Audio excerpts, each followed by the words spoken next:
Іноді причина ремонту стає сімейною таємницею. Міла. А ремонт нагадує щось зовсім інше. І тільки баночка Провенор Форте біля ліжка про щось там здогадується. Провенор Форте. Чоловіки оцінять, жінки запам'ятають. Говорячи про Каби, говорячи про Запоріжжя, про Харківщину, ми вже ставили вам це питання.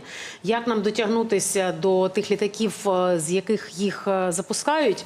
І якщо ми повертаємося до інформації, а скільки літаків виготовляє Росія, то колись оглядач групи «Інформаційний спротив» Олександр Коваленко казав, що Росія здатна виготовляти 30 бойових літаків на рік. Скільки ми здатні знищувати з літаків на сьогодні? Ну, давайте почнемо з того, що насправді ми знищуємо можемо знищувати доволі багато літаків, і до цього за час, практично за 3 роки війни, знищили велику кількість. І я би сказав, що там були випадки, коли ми знищували ті ж самі Су-34, які Росії знадобилося 4 роки для того, щоб їх побудувати, таку кількість. Тому, в принципі, тут важливо зрозуміти, що в будь-якому випадку Росія намагається випускати, намагається масштабувати виробництво. І це в неї вдається за рахунок обходу певних санкцій, тому що все ж таки велика кількість іноземних комплектуючих знаходиться в зброї Російської Федерації. Ми розуміємо, що санкції частково не діють, і для того, щоб посилювати наші можливості, треба активно працювати по російській території. Що саме треба знищувати? Безумовно, треба знищувати склади зі зброєю, треба знищувати аеродроми російські, але стратегічним рішенням цього питання є все ж таки знищення безпосередньо виробничих потужностей.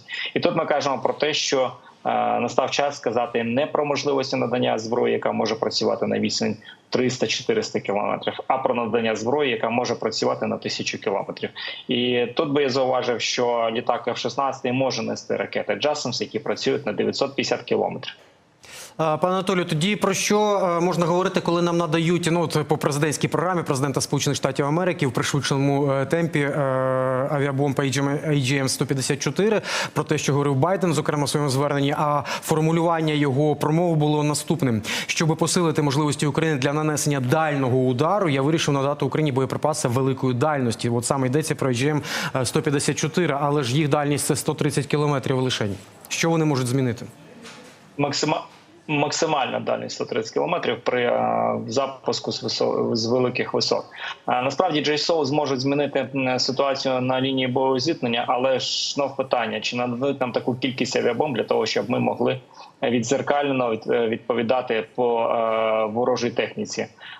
Тому тут є питання. Але, на мою думку, знов-таки певні можливості щодо знищення і зачистки, так би мовити, цих 130 кілометрів території тимчасово окупованої може йти річ за рахунок використання цих авіабомб. Тут треба не забувати, що якісне використання цих авіабомб можливо з літаків з-під крила F-16, тому що вони тоді будуть в повному обсязі використовувати свої можливості. Безумовно, можна використовувати із-під крила наявного авіапарку, тобто МіГ-29, Су-27, але це треба певне доопрацювання. Тому, знов-таки, треба не забувати, що JSOW може працювати на більшу дистанцію за рахунок додавання реактивної тяги. На мою думку, названа зброя була, так би мовити, на першому листі, який дозволено було зачитати. І все ж таки маю надію, що наші західні партнери розуміють проблематику і розуміють, що треба давати зброю на більшу дистанцію. Звичайно, омріяне найкраще застосування російських літаків, як я жартую, це у вигляді брелоків, коли, ви пам'ятаєте, вони прилітали в Гостомель, їх збивали, і потім волонтери, військові перетворили їх на брелоки, і зараз багато українців носять їх як трофеї, ці сушки, гвинтокрили.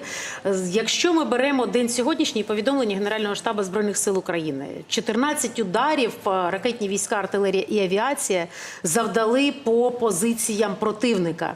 88 авіаударів за останню добу завдав нам противник. Ми можемо говорити щодо цих цифр і про співвідношення авіації нашої і противника.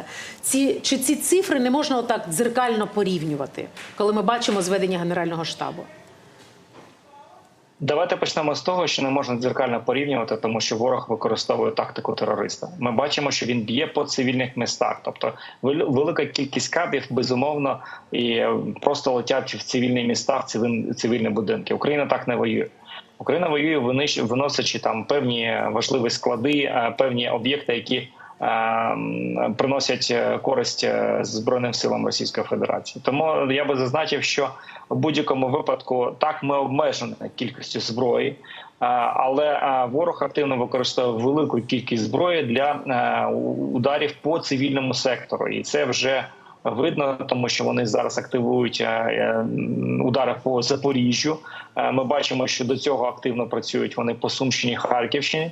Тому тут треба розуміти, що ворог воює кількістю. І порівнювати, наприклад, з нашими можливостями, я би це не робив, тому що ми все ж таки намагаємося і б'ємо високоточною зброєю по важливих об'єктах, які позбавлюють певного потенціалу Росії.